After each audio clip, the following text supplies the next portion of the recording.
Oke, halo Sobat Waras, kembali lagi dengan Pavel 88 Channel. Salam sejahtera dan salam waras untuk kita semua. Wow, kali ini kita perlu simak ya video ini, video yang sangat padat dan berilmu ya. Dan saya rekomendasikan kita simak ini sampai tuntas dan jangan lupa like lalu viralkan video ini sobat. Sangat keren. Selamat menyaksikan. Jadi gini Pak Yusuf, kenapa pendeta yang memberikan pemberitahuan, karena memang saat itu Islam belum ada dan agama Nasrani itu masih berlaku, Pak. Agama Nasrani itu masih berlaku sampai Islam itu hadir. Jangan salah Pak Ismail. Waraka, ya pendeta Waraka itu pada saat sebelum Rasulullah diangkat. Artinya kan Mas Ari ngakui bahwa dia Nasrani Muhammad. Tapi katanya expired tadi, gitu, Abi. Dia agamanya apa kalau gitu? Waktu itu kayak agamanya apa? Susu kaleng aja expired. Agamanya apa dong kalau gitu Muhammad, kalau waktu dia dinubuatkan sama pendeta, baik pendeta Bahira maupun pendeta itu, agamanya apa? Kan gitu toh? Iya. Apa agamanya? Betul. Dari penyelidikan saya juga, Abi, ini ternyata coba ini aku mau share screen sebentar ya, Pak Yusuf, untuk pengetahuan. Ya. Ini data ya. Ya. Jadi penemuan sejarawan, kalau kita lihat inskripsi Arab pertama yang menyebutkan nama Muhammad itu kira-kira baru tahun 691 Masehi. Sebelum itu kita tidak ada referensi sama sekali kepada nama Muhammad. Mungkin nanti Abi bisa jelasin apa ini nama apa gelar. Yang kedua, referensi kata untuk Muslim itu baru ada sekitar tahun 690 Masehi. Sebelumnya hanya digunakan istilah Saracen, Hagarin, Ismailit, Magarie, Muhajirun. Kemudian kata Islam pertama kali tahun 691. Kemudian kata Mekah, apalagi Mekah terlambat sekali, baru tahun 741, dan Mekah itu baru masuk ke peta perdagangan dunia tahun 900 Masehi. Dan kalau kita memang lihat data-data Mekah yang sekarang dibandingkan dengan referensi Quran dan hadis, itu nggak cocok. Bukan yang di sini sekarang gitu. Kemudian dari penelitian Dan Gibson nih, Abi arkeolog nih ya, 150 tahun pertama, semua masjid-masjid tertua Islam itu nggak pernah kiblatnya ke Mekah tapi ke Petra. Ya, jadi nggak ada yang kiblatnya ke Mekah yang sekarang ini, gitu. Itu 150 tahun pertama. Kemudian 200 tahun pertama itu kiblatnya malah bercampur antara Mekah dan Petra. Jadi kiblatnya itu antara dua itu. Baru sekitar 250 tahun kemudian sampai 300 tahun baru semuanya mengarah ke Mekah. Bahkan masjid-masjid di Ethiopia itu nggak mengarah kemana-mana tuh, malah mengarahnya ke selatan. Jadi malah sama sekali nggak mengarah ke Mekah. Nah, kemudian ya ini kalau kita lihat biografi pertama Muhammad baru ada sekitar tahun 83. Nah, ini kritik cendekiawan abad 21 ketika mereka meliti Quran, karena Quran ini seperti kita tahu manuskripnya nggak lengkap, ya. Quran ini hanya berdasarkan Imam Hafs tahun 1924 ya, nanti Abi bisa cerita. Nah, jadi kritik para cendekiawan abad 21 ketika mereka meliti, ternyata 70% isi daripada Quran ini dipinjam dari sumber asing. Dan bahkan mereka bisa tahu ini kapan dipinjam dari mana. Jadi mereka meneliti hal itu. Kemudian Islam seperti yang kita ketahui, ini menurut peneliti ya, tidak ada pada abad ke-7, tetapi berkembang selama periode 200 sampai 300 tahun. Kemudian dari penelitian mereka, Al-Quran kemungkinan tidak diturunkan kepada satu orang dalam waktu 22 tahun, tetapi berkembang selama periode 50 sampai 100 tahun. Dan ini saya bisa menunjukkan beberapa peneliti dan penelitinya orang Islam. Ya. Namanya Profesor Dr. Hisham Jaid. Ya, dia meneliti ada ayat-ayat di dalam Quran yang dia menyatakan ini nggak mungkin pada zaman Muhammad. Ini pasti setelah Muhammad ini ada penambahan di situ. Nah, kesimpulannya dari para cendekiawan, kritik ya, ini hanya kritik saja teman-teman, Anda boleh menyelidikinya sendiri. Sejarah Islam itu setidaknya ada pada Khalifah Abdul Malik bin Marwan. Dan kisah-kisah yang sebelumnya, ini kemungkinan kita nggak tahu ini. Gitu, karena peninggalan arkeologinya nggak ada. Kemudian Quran tertua itu baru ada 150 tahun setelah kematian Muhammad. manuskrip Quran sekarang yang tertua. Jadi ya kita tidak tahu. Ini kritik para cendekiawan dari hasil arkeologi dan penelitian mereka tentang Islam dan Quran. Mungkin Abi bisa jelasin lebih lanjut. Ya, terima kasih. Jadi apa yang dikemukakan oleh Ibu itu hampir seluruhnya benar. Saya katakan demikian karena itu sudah diselidiki oleh cendekiawan secara historis dan juga secara arkeologi. Jadi itu tidak keliru. Bahkan sudah diketemukan hari-hari ini ada 32 macam Al-Quran di dunia, ya, yang memiliki bahasa yang berbeda, ada lagu al-lafal yang sedikit berbeda dan juga memiliki arti yang berbeda, sehingga mana yang menjadi Quran yang paling asli itu mesti menjadi perdebatan yang panjang, ya, sehingga dengan demikian bisa kita simpulkan seperti itu.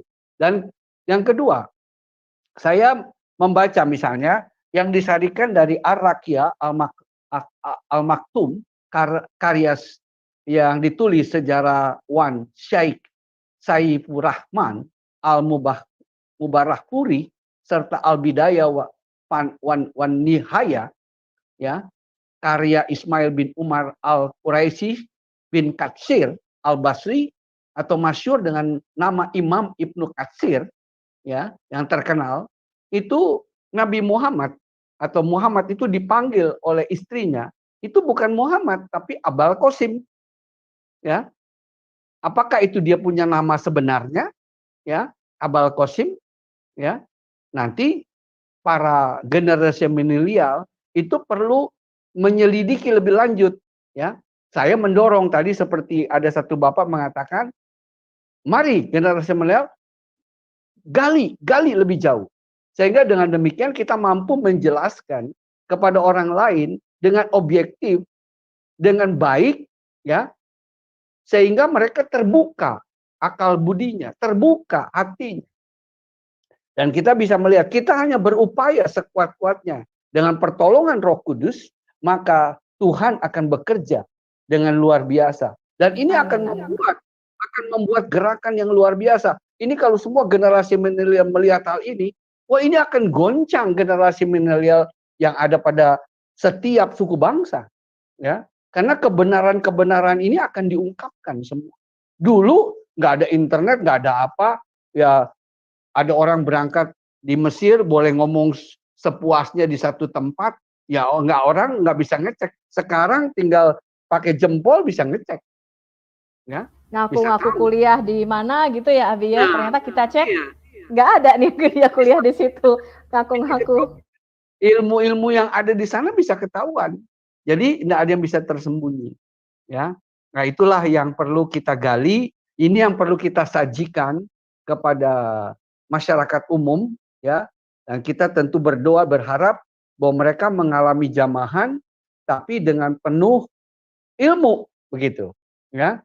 Dan mereka juga disusupkan ilmu yang baik, ya, sehingga dengan demikian mereka melihat daripada silsilah sejarah, ya. Nah, inilah yang saya bagikan kepada teman-teman sahabat muda, ya, baik yang dari mereka yang berasal seberang tadi masuk Kristen, dan mereka perlu diisi hal-hal yang pas, ya, sehingga mereka juga dilatih dan dilengkapi sehingga lebih canggih lagi, ya. Dan juga saya juga melatih bagi mereka Kristen pemula, sebab mereka tuh Kristen keturunan, mereka juga tidak mengerti bagaimana sejarah kekristenan yang benar. Nah, inilah tugas kita semua dalam pencerahan, pencerdasan kalau menurut Pak Yusuf, yang cerdas, yang smart, ya, sehingga kita betul-betul memberikan sajian yang baik dan berilmu. Kira-kira. Betul. Aku ada satu screen lagi yang tadi berkaitan dengan yang Abi sampaikan. Ini sudah diteliti nih, Abi. Ini namanya Correction in the Early Quran Manuscripts. Jadi ini adalah disertasi Dr. Daniel Brubaker ketika dia sudah sekitar 10.000 manuskrip Quran. Ternyata dia menyimpulkan ada ratusan penambahan kata-kata yang dimasukkan, ada kata-kata yang dihapus, ditulis ulang. Jadi kan perkamen mahal ya, dari kulit dari kulit binatang itu mahal, itu dihapus dan ditimpa yang namanya palimpsest, ya. Nah, ada sekitar 800 kasus dan ini merubah konteks dan arti dari kalimat tersebut. Dan ini pembetulan ini ternyata Quran ini mengalami koreksi-koreksi sampai sekitar 200 tahun atau sampai abad ke-9. Jadi sarjana barat itu sekarang menyimpulkan memang ini berkembang. Dan kalau kita lihat dari Quran Birmingham, itu memang banyak sekali penambahan kata Allah. Jadi tadinya nggak ada, ditambahin, kelihatan disisipkan kata Allah di dalam manuskrip tersebut. Nah, ini kalau kita lihat Quran ya, Abi. Kan tadi ada, sekarang kita menemukan mungkin 37 versi Quran yang berbeda. Saya tunjukkan aja contoh-contohnya. Abi bisa bahasa Arab ya?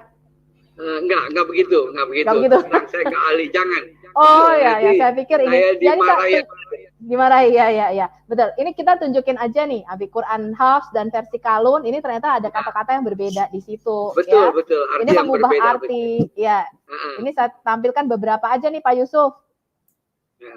Ada ratusan sebenarnya. Ya, ini dari Al-Baqarah 184, versi Hafs dan versi Ibn Amar berbeda. Ini versi Hafs dan versi Warsh berbeda lagi. Ya, dan beberapa ini memang merubah arti dan makna di situ. Ya, ini versi Hafs dan versi Al-Basi. Jadi banyak sekali. Ya, ini ada ratusan ini. Ya, ini mungkin saya akan keluarkan videonya 1 sampai 3 hari lagi ya. Jadi kita akan mendapatkan pelajaran seperti ini. Nah, ini banyak sekali ya versi-versi Quran yang berbeda dan kita akan menunjukkan perbedaannya dari manuskrip. Dari ini Quran yang sekarang. Jadi ini Quran resmi ya. Quran resmi yang beredar sekarang di seluruh dunia dan memang 90% menggunakan versi Imam Hafs, tetapi ada belahan dunia lainnya yang menggunakan versi-versi bacaan yang berbeda. Jadi generasi muda ini memang bisa mulai cerdas, kita bisa mulai menerima kritik, begitu juga dengan generasi Kristen harus cerdas. Jadi kita harus tahu manuskrip Alkitab kita dan bagaimana Alkitab kita ini terbentuk. Jadi tapi begini juga, Abi, saya punya teman juga Kristen yang mengatakan bahwa dia juga mungkin Bu Sofi. Iya. Siapa ini? Saya mau bertanya dulu, Bu.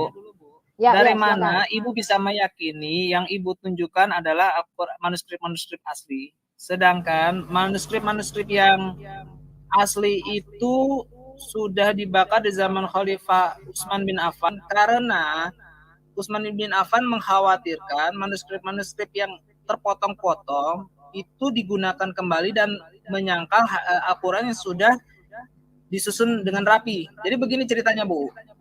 Al-Quran kamu nggak usah cerita sama saya. Saya sudah bikin 4 seri sejarah kamu punya manuskrip. Jadi Bu, saya tanya dulu. Kamu nggak usah cerita, saya sudah tahu.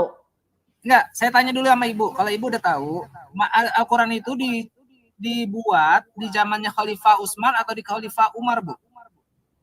Menurut kamu? Saya tanya Ibu. Katanya Ibu tahu. Ya, saya kasih tahu kamu ya. Pertama kali pengumpulan Al-Quran adalah di zaman Khalifah Abu Bakar. Ya, tetapi walaupun demikian, pengumpulan ini tetap diragukan. Itu yang disebut dengan Mushaf Hafsah. Kemudian Mushaf Hafsah ini dihancurkan oleh Marwan ibn al-Hakam. Ya, kamu bisa lihat di video saya bagaimana sejarah Quran. Ya, aku kasih kamu sharing ya kalau kamu pengen tahu sejarah Quranmu. Dan sekarang kamu tidak punya Quran versi Utsman. Ya, ini lihat nih. Jadi Quranmu itu dikumpulkan pada waktu zaman Abu Bakar dulu nih pertama. Ya, pada waktu itu Ali bin Abi Thalib juga sudah menyusun Qurannya, tetapi nggak diterima. Ya, yang diterima adalah Abu Bakar yang disebut dengan Mushaf Hafsah. Jadi kalian itu punya sekitar, aku kasih kamu mushaf primer ya. Mushaf yang dipegang Hafsah ini dibakar, dihancurkan oleh Marwan ibn al-Hakam. Ya, kemudian kodifikasi kedua adalah oleh Utsman bin Affan, ya, yang menyuruh Said bin Thabit untuk mengumpulkan kalian punya manuskrip. Tetapi ini pun dihancurkan. Ini aku singkat aja ya. Ini mushaf primer nih yang pada waktu itu dipegang. Ya, ini ada mushafnya Hafsah, mushafnya Aisyah dan sebagainya. Ini semua udah nggak ada nih. Kalian udah nggak punya ini. Ya. Nah, sekarang kita lihat pada waktu Utsman bin Affan itu kan dia kirim kopian tuh, dia udah menyatukan. Kamu tahu nggak pada waktu zaman Utsman bin Affan itu berapa huruf Arabik yang digunakan? Berapa huruf Arab pada waktu itu? Yang disalin dari suhufnya Hafsah ini. Maksudnya huruf Arab, maksudnya yang mana, Bu? Huruf Arab kan sekarang ada 28 konsonan ya? Ya, pada waktu zaman Nabimu ada berapa konsonannya? Kamu tahu nggak sejarah perkembangan huruf dan tulisanmu itu? Begini. Dia nggak Aku tahu. tadi Pak Sofi. Kalau aku sejarahnya tadi secara baru detail saya tidak tahu. Enggak, gini. Oh, nggak Dia nggak tahu. Kalau tahu, kamu nggak gitu ya. tahu, gini Saya Ari, tidak Ari, tahu. sebentar, Tapi sebentar Ari. memang- Sebentar, tapi Ari, Ari, memang sebentar. Pada zaman dahulu Al-Quran itu memang tidak ada harokat, tidak ada Ya, ya, harokatnya ya. sekarang. Harokatnya yang menemukan siapa? Sekitar 200 tahun kemudian kalau nggak salah. Pada zaman siapa?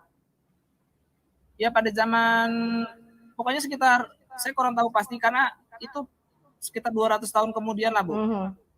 Ya, Memang ya pada berarti saat kamu awal-awal itu Al-Quran tidak ada harokat dan titik-titik yang seperti sekarang kayak ba dan nun. Itu betul.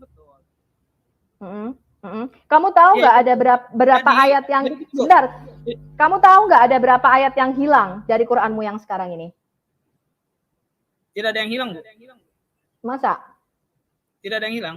Hilang Kalau dari saya yang katakan banyak, kalau saya katakan 70% dari Quranmu yang sekarang hilang, itu keliru. kok bisa keliru? Ini yang nulis orang Islam loh. Ya, orang Islam bisa Sebentar, baca. sebentar. Islam Kamu itu sebentar Ari. tidak Kamu menjadi belum patokan. mendengar penjelasan saya. Kamu belum mendengar penjelasan saya. Mengapa kamu bisa katakan keliru? Kamu sudah pernah belajar seperti saya belajar belum? Bu, Al-Quran itu sudah terjaga sama Allah. Kamu tahu kitab-kitab ini enggak? Ari, kamu tahu kitab Mabani, Suyuti Al-Itqan fi Ulum Al-Quran? Kamu tahu kitab-kitab ini enggak? Kamu tahu Abdul Saya Ar-Razzaq? dengar, tapi saya belum pernah baca. Oke, berarti kamu nggak tahu. Kalau kamu nggak tahu, kamu jangan ngomong, ya, menyalahkan aku dulu. Karena kita kan akademis nih, di channelnya Pak Yusuf kan nggak mau debat, usir dong, ya nggak? Kamu harus menunjukkan data seperti aku menunjukkan data. Klaimku adalah setelah aku meneliti, ya, setelah aku mempelajari, ya, Quran kamu sekarang itu kehilangan 70% dari aslinya. Sebagai contoh aja, aku tanya, pada waktu zaman Muhammad, berapa ayat ada di Quran Al-Ahzab? Kurang apa? Surah Al-Ahzab ada berapa ayat pada waktu zaman Muhammad? Yang saya tahu Hari nggak tahu lah. Hari nggak tahu. Ya, yang saya tahu adalah Quran Ilmunya sekarang. belum nyampe. Enggak, Ilmunya yang- belum nyampe. Ya, Quran yang sekarang itu memang Quran yang sudah dikodifikasi oleh Utsman bin Affan. Bahkan sebelum Utsman bin Affan membuka seperti yang sekarang itu, memang pas zamannya Abu Bakar Umar, ayat-ayatnya itu memang kayak misalnya surat Al-Ikhlas itu bukan ayat Al-Ikhlas, tapi surat Kulhu. Kemudian ada beberapa surat yang tidak sama namanya dengan namanya sekarang. Itu baru dinamakan seperti yang sekarang itu sejak zamannya Utsman bin Affan. Enggak, dari laporan hadis, ya, dari sumber-sumber sejarah Islammu mengatakan surah Al-Ahzab itu tadinya sepanjang surah Al-Baqarah, ya, sekitar 200 ayat lebih. Sekarang Quran surah Al-Ahzab ada berapa ayat, Ari? Surat Al-Ahzab. Surat 33 ayat ada berapa ayat? Yang sekarang itu surat Al-Ahzab ada 73 ayat. Kok lama banget? Katanya Quran dihafal oleh kami jutaan. Sebentar, kamu hafal Quran nggak, Ari? Saya tidak hafal Quran sebanyak 30 juz, Bu. Saya jujur. Nah, Pak Yusuf, saya aneh loh. Setiap kali saya berdialog dengan muslim, mereka selalu mengatakan jutaan orang muslim menghafal Quran. Tapi setiap saya tanya, kamu hafal? Enggak, mereka mengatakan enggak. Ya, Ini teori ngeles, Bu. Teori ngeles. Ya. Tidak, saya katakan ya teman-teman ya, bukti Anda menghafal itu bukan berarti Quran itu adalah firman-Nya Allah. Karena saya bisa menghafal satu kaset CD Mariah Carey dan semua lagunya saya hafal. Dan saya hafal lagu-lagu Whitney Houston dengan Golden Song, saya hafal semua. Saya hafal lagu-lagunya Elvis Presley. Tidak membuktikan bahwa lagu-lagu itu berasal daripada Allah. Nah, sekarang, oke, saya kasih yang gampang aja deh. Ya, kalau kamu nggak tahu sejarah, nanti kamu bisa belajar di promo dikit nih Pak Yusuf, di Al-Hayat Indonesia. Ya. Kamu belajar mulai kodifikasi bagaimana Quranmu tersusun, sejarah perkembangan tulisan dan bahasa, bagaimana sejarahnya bahasa Arab itu ada, sampai Quran kamu yang sekarang, dan itu saya kasih kamu lengkap dan gratis, kamu tinggal nonton. Ya, dan kamu bisa cek sendiri semua sumber-sumber yang aku tunjukkan. Nah, inilah yang kita mau lakukan, yaitu kita mau mengedukasi masyarakat Indonesia supaya mereka itu punya intelektual yang lebih tinggi. Jadi ini tidak semua informasi itu ketika diterima loss gitu loh. Ya, ini kebanyakan nah ini salahnya pendidikan Indonesia. Ya saya mohon maaf ya kepada Menteri Pendidikan. Mereka itu diajar menghafal dan didiktekan. Padahal kalau kita lihat penghafalan itu merupakan cara berpikir otak yang paling rendah. Jadi kalau kita itu belajar dengan cara dihafal dan didiktekan, ya, saya kasih tahu teman-teman, itu menunjukkan taraf berpikir yang paling lower. Sebentar, saya ada apa namanya? Ada ini penting nih untuk generasi muda nih. Mumpung kita bicara generasi muda ya. Makanya kalau kita lihat anak-anak dulu mungkin SD ya, kalau suruh gambar pemandangan, gambarnya itu pasti 2 gunung, ya, tengah-tengahnya ada sungai dan pinggirnya sawah, ada matahari di tengah-tengahnya. Dan itu satu kelas gambarnya sama. Kenapa? Karena didiktekan. Betul nggak sih teman-teman? Betul, saya ngalami itu. Iya, satu kelas gambarnya sama. Kenapa? Karena otak Bu Sofi kita tahu itu aja Bu Sofi. iya, karena otak itu pendidikan yang nggak bagus. Makanya kenapa Finlandia ini punya pendidikan yang bagus? Kenapa? Karena otaknya diaktifkan untuk berpikir. Ya, saya bagi share sebentar nih untuk generasi muda. Tadi Abi itu sudah bagus banget tuh. Generasi muda itu harus cerdas. Ya, ini sekarang kita lihat ya. Itu saya suka sekali tuh satu visi sama Sofiatul. Amin. Ini lihat ini adalah kemampuan berpikir dari tingkat yang paling rendah ke paling tinggi. Yang pertama adalah hafalan. Ya, menghafal dengan didiktekan. Ini merupakan kemampuan berpikir paling rendah karena berarti otak kita tidak aktif. Ya. Yang kedua, bukan hanya kamu sekedar menghafal, kamu mengerti apa yang kamu baca. Itu tingkat berpikir lebih lanjut. Kemudian kamu applying, kamu tahu. Kemudian kamu bisa analyzing. Jadi dari yang kamu baca, nih Abi nih tingkatnya kayaknya udah creating nih ya. Jadi bukan hanya kita membaca, seperti kita membaca Alkitab, ya. Bukan hanya Muslim ya yang saya ini. Karena mereka punya sistem begini loh. Asal aku menghafal ayat-ayat Quran walaupun nggak tahu artinya aku udah dapat pahala. Kan gitu ya, Kak? Makanya ketika saya tanya teman-teman saya, kamu doa adalah bahasa Arab? Iya, ngerti artinya? Enggak. Jadi teman-teman yang kemudian dia setelah keluar dari Islam, dia bilang, ngapain gue dulu doa-doa, gue ngerti artinya aja kagak, katanya gitu, tapi gue doa juga. Begitu aku tahu artinya, loh kok beda sama yang aku mau doakan gitu, karena dia nggak tahu artinya. Nah, taraf yang paling enggak ya, teman-teman, Anda generasi muda milenial Indonesia, saya berharap Anda bisa sampai taraf evaluating. Artinya begini, ketika ada informasi masuk lewat media, ya sekarang ini dunia digital luar biasa, ya. Ketika ada informasi masuk lewat media, Anda itu tidak cuman ini loh teman-teman, cuman telan mentah-mentah, ya, tanpa disaring. Anda harus sampai taraf mengevaluasi apa informasi yang Anda terima. Kalau creating ini artinya Anda menciptakan satu ide baru, nggak usah sampai sini lah. Paling nggak Indonesia sampai sini evaluasi. Kenapa? Ketika kita mendengar media, ini saya bicara mengenai channel-channel TV yang besar ya, TV One, Metro TV. Pada waktu saya mendengar berita Israel itu mengebom Gaza, itu yang disiarkan di TV One. Ini adalah satu data atau satu informasi. Waktu itu yang dikatakan, wah ini Israel mengebom ibu-ibu dan anak-anak menjadi korban. Saya sebagai ibu-ibu gitu kan, saya ngaco juga nih, gila gitu kan, Israel kok sejahat itu gitu. Tapi ketika saya cek and recheck beritanya yang sebenarnya, ternyata nggak begitu teman-teman.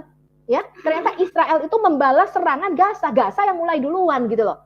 Nah, saya bilang, wah ini nggak betul nih. Artinya apa? Memang TV Indonesia itu menyiarkan berita, saya nggak tahu motivasinya apa. Ya, tetapi kita tidak boleh sebagai orang yang bisa berpikir sampai tahap evaluasi, teman-teman. Kita harus menganalisa informasi yang kita terima nih. Nah, itu saya bilang salah satu contohnya. Ya, silakan. Saya tambahkan misalnya sedikit bocoran. Kan orang Indonesia banyak baca surat Yasin. Kalau ada apa-apa surat Yasin. Tahu, selidikilah kitab Yasin. Itu sebenarnya kitab Yasin itu menceritakan tentang kisah penginjilan Rasul Paulus. Betul. Yasin 14. Iya. Jadi tapi mereka nggak ngerti ya, Bi. Nah, karena mereka nggak ngerti. Jadi sebenarnya intinya dimasukkan itu pada waktu itu, mereka menganggap sebenarnya penginjilan lah yang terpenting. Jadi kalau mati tanpa diinjili, ya itu akan masuk neraka. Kira-kira begitu pengertiannya. Jadi Yasin itu perlu dibacakan. Iya. Intinya penginjilan. Jadi seperti kita, bagaimana orang mati tanpa diinjili, kan begitu toh? Nah, kita perlu menginjili. sebelum dia mati, kan kira-kira begitu. Betul, Itu betul. cara itu Nah, itu demikian. betul. Dia suruh baca saja tanpa memahami arti dan makna sesungguhnya. Iya, Ya, jadi Pak Ismail, ya, Pak Ismail, silakan. bentar. Apa kita perlu ganti teman diskusi lagi nih supaya mungkin ada yang lebih ini? Ngomong udah Ganti 10:30. aja Pak. Ganti Ya. Pak. Ya, sama Oke, Sofiatul kita ganti aja dulu. nih. Abi perlu istirahat kayaknya capek. Pak Yusuf udah Ya, capek. oke. Ya, sebentar. Mungkin kita kasih kesempatan dulu yang muslim lagi nih, Pak Sarul. Selamat malam Pak Sarul. Wah, ini sama aja Pak. Ini belum sampai tahap Malam, Pak evaluating Yusuf. ini. Malam Pak. Ya. Silakan Pak Baik, Sarul.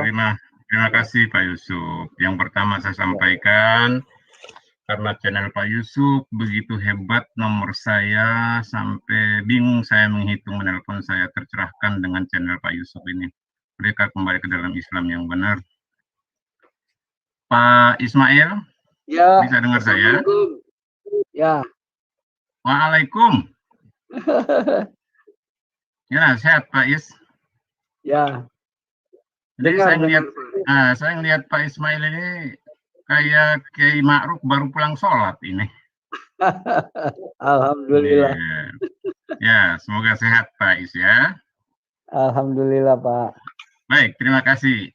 Saya hanya masuk pada tatanan kesaksian Bapak, tidak akan saya tambah, tidak akan saya kurangi. Artinya tidak ada yang punya kompetensi dalam menjawab apa yang pertanyaan saya kepada Bapak, karena Bapak yang bersaksi. Gitu Pak ya? Ya, betul. Baik, terima kasih. Kita edukasi masyarakat ya. Tadi di awal Bapak mengatakan keluarganya plural ya, sekuler gitu Pak ya. Pegangan agama itu sederhana karena memang tidak terdidik Pak. Ya, artinya sampai diserahkan kepada anak-anaknya, keturunannya untuk memilih agama sesuai dengan keinginannya ya. Bukan diserahkan, karena mereka juga tidak tahu cara mendidiknya, karena mereka dalam kondisi tidak tahu apa-apa. Jadi apa yang mereka mau berikan ya tidak ada. Jadi ya itulah keadaan masa itu, ya memang orang tua saya tumbuh dalam zaman penjajahan, masuk Jepang dan lain sebagainya. Sehingga untuk cari makan saja itu sulit, apalagi mau mendidik ya. Itulah kira-kira gambarannya, dalam arti mereka bukan tidak mau mendidik, tetapi tidak tahu bagaimana mendidik. Ya, saya tidak mengatakan tidak mau mendidik, hanya saja karena emang basic Islamnya tidak ada, menjadikan anak keturunannya itu diberikan hak lepas gitu ya. Ya, kira-kira seperti itu. Ya, baik. Yang berikut Pak, Bapak tadi mengatakan bahwa Bapak pernah belajar Islam kebatinan. Apa yang maksudnya itu, Pak? Enggak, maksud saya di dalam konteks saya mempelajari agama, di situ kan saya memiliki pergaulan. Dan dalam pergaulan itu saya kan juga dididik, dimentor di dalam suatu perguruan silat. Dalam perguruan silat kita akrab, dan disitulah saya juga dididik secara pengajaran-pengajaran moral agama dan lain sebagainya. Ya, waktu itu kan kita secara sederhana, walaupun tahu tidak tahu, ya mari, udah Islam ini terbaik, masuk aja, gitu kan kira-kira. Soal dia tahu atau tidak nanti pelajarin kemudian, kan kira-kira begitu. Tapi kan saya ini belajar dalam arti mencari kebenaran sendiri yang menjadi pegangan saya. Nah, itulah yang membuat saya mencari kebenaran secara ya seksama, dan saya meneliti dengan baik tanpa harus menghina satu dengan yang lain, dan saya melihat kebenaran untuk kebutuhan dan perjalanan hidup saya di saat ini maupun sampai di akhirat. Itu kira-kira. Baik, terima kasih Pak. Yang ketiga, tadi Bapak bicara mukjizat Isa Al-Masih, lalu Bapak melabeli kalimat kebenaran yang sama diungkapkan di dalam Al-Quran. Apa refleksinya itu, Pak? Saya melihat di sini ada kelebihan antara Isa dengan Muhammad. Ya, saya mendapati satu kelebihan di situ, sehingga klaim yang saya peroleh sebelumnya bahwa ini akan begini-begini itu terbantahkan, gitu maksud saya. Ya, terbantahkan dengan Quran itu sendiri, bahwa itu Isa itu adalah sejak lahir dia dididik oleh Allah sendiri. Ya, sedangkan kalau Muhammad hanya diutus oleh Jibril Jibril yang mengajar, itu pun masih samar-samar. Kadang-kadang beliau itu salah kira ini bukan malaikat atau apa. Jadi masih ada kekeliruan di sini. Di sini ada kelemahan. Ya, kekuatan Isa jauh lebih, istilahnya kalau bahasa persilatan jauh lebih sakti lah begitu kira-kira ya. Saya melihatnya. Nah, itu Quran yang menyaksikan toh. Nah, kemudian dia dididik dan secara mujizat, kegaiban, dia pun memiliki, ya, dia diperkenankan memiliki banyak kegaiban, ya. Dan tapi Nabi Muhammad yang disebutnya penutup bahkan lebih tinggi, ya, di dalam perjalanan Isra Mi'raj dan lain sebagainya, tetapi terbantahkan dengan sendirinya dengan keadaan ini. Bahkan pada akhirnya beliaulah yang turun mengadili umat manusia semua, ya, sedangkan beliau tidak. Jadi dari segi inilah secara kebenaran pribadi saya menemukan bahwa ini lebih tepat saya memegangnya, apalagi ditunjang dengan ayat bahwa pengikut Nabi Isa itu akan terkemuka sampai akhir zaman. Jadi dengan demikian kuatlah pegangan saya ini. Itulah kira-kira buat pribadi saya, ya. Sehingga saya mengatakan, tapi orang teman sahabat lain mau memilih yang lain ya nggak apa-apa. Seperti saya ibaratkan seperti memilih istri, ya. Ya silahkan. Mungkin kata saya kurang tepat, tetapi bagi dia itu adalah yang terbaik. Nah itulah kira-kira pandangan saya ke depan, itu menjadi pegangan saya. Itulah Pak kira-kira. Baik, artinya Bapak sepakat bahwa Isa itu adalah Nabi, Pak ya?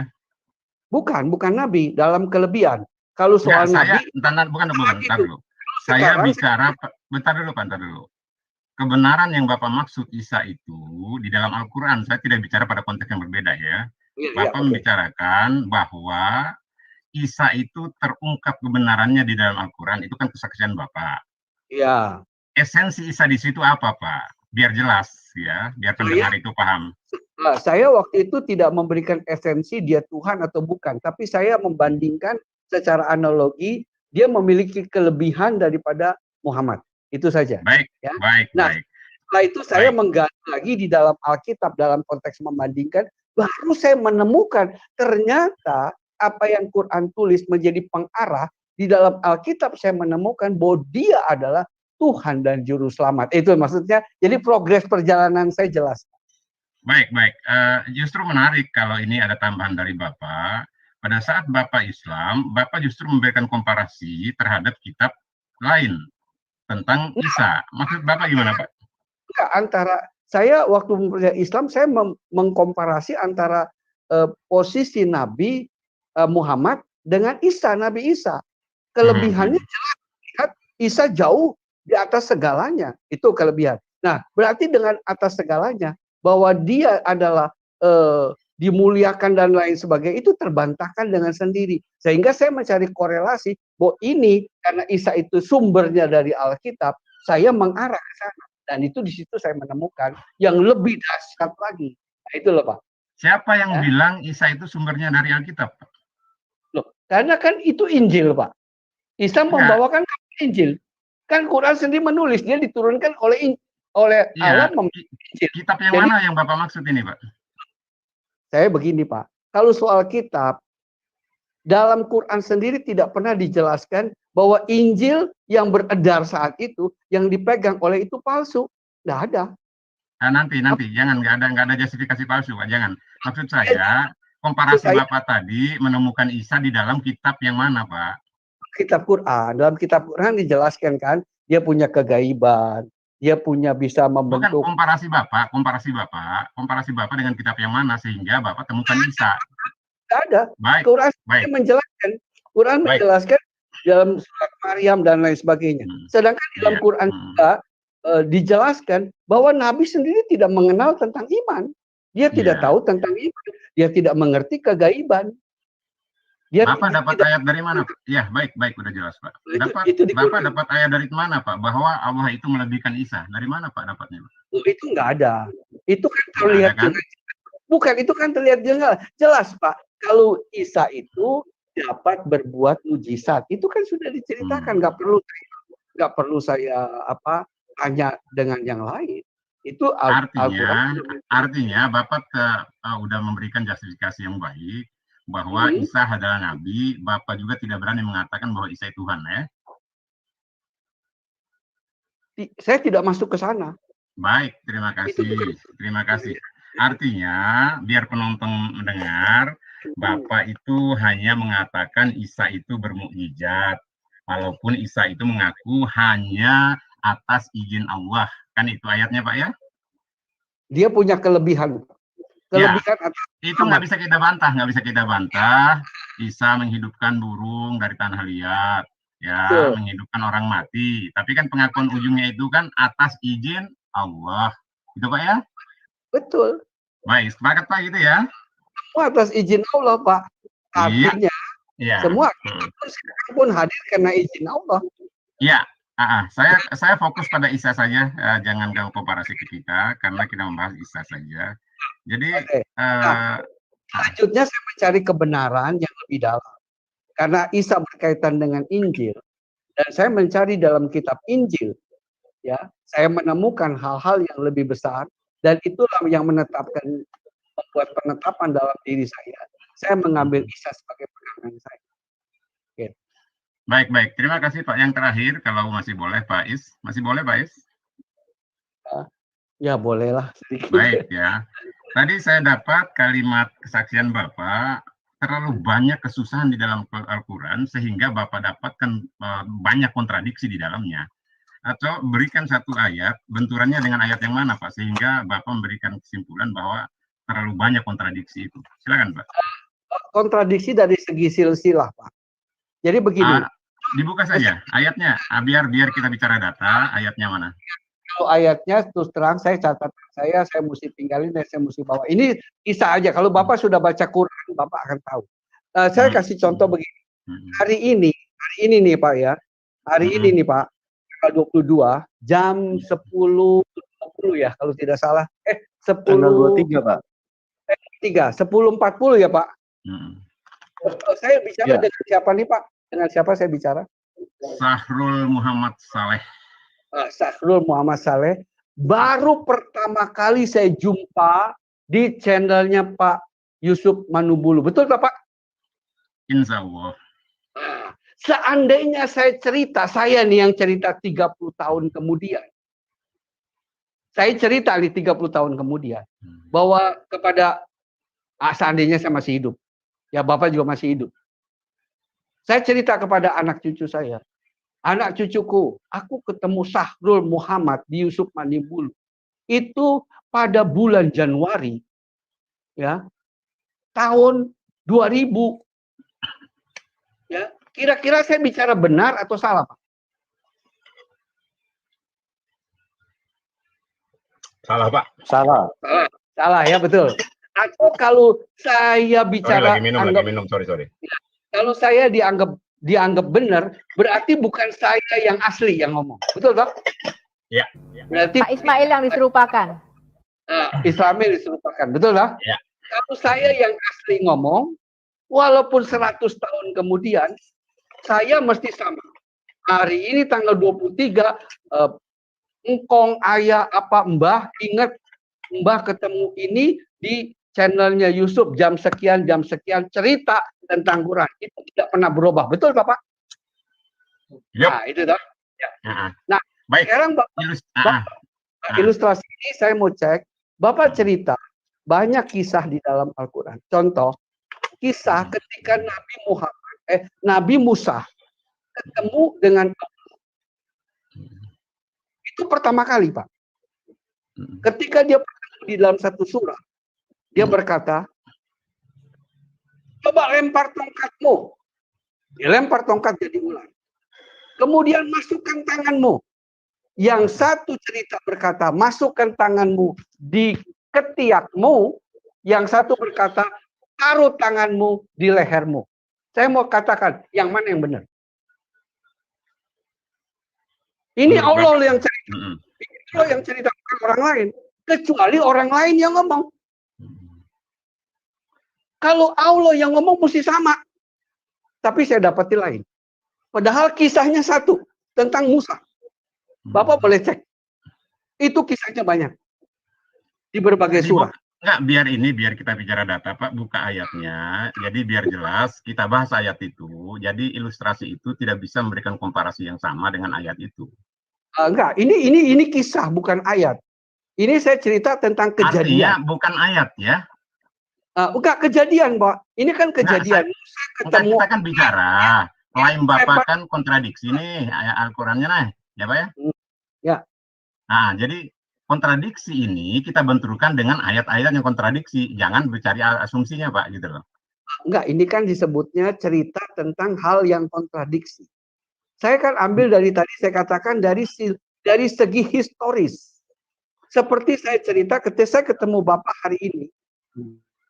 Iya, Itu saya paham, kejadian. Pak. Saya paham, itu sangat rasional sekali. Siapapun bisa memahami ilustrasi itu.